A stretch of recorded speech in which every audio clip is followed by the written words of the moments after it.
По наредба на влада, сите министерства ќе одвојуваат средства за јавна пропаганда за излезност на референдумот, ама уште не знаат колку пари ќе чини.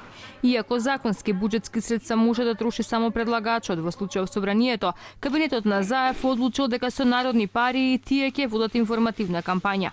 Владиниот портparol Хоџан немаше одговор како ќе се информираат граѓаните, ниту пак кои одредби им дозволуваат да водат кампања. Сите институции, значи министерства и органи од државната управа, треба во рокот на 3 дена до Министерството за финансии да пратат податоци за средствата кои ги имат располагање што може да се користат.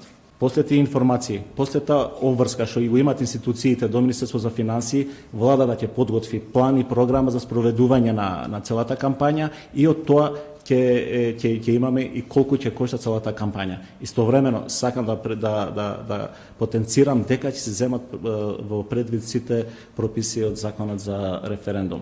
Иако согласно раковникот на ДИК, официјално кампањата започнува од 10 септември. Премиерот Заев и министрите на своите профили на социјалните мрежи почнаа да објавуваат промотивни видеа со кои ги убедуваат граѓаните со придобивките од договорот со Грција, кој пак е предмети на граѓанското изјаснување.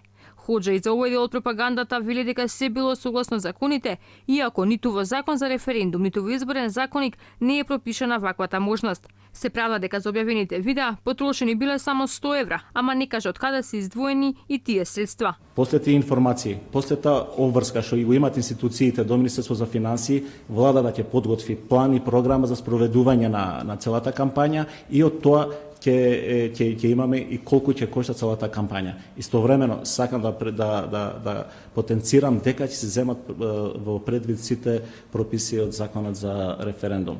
Но не само што спротивно на законите владата води кампања на сметка на државната каса. И Венецискиот кодекс за добри референдумски постапки од 2007 донесен во рамките на Советот на Европа, каде што Македонија пак е членка, вели дека употребата на јавни фондови од страна на властите во кампања за референдум мора да биде забранета.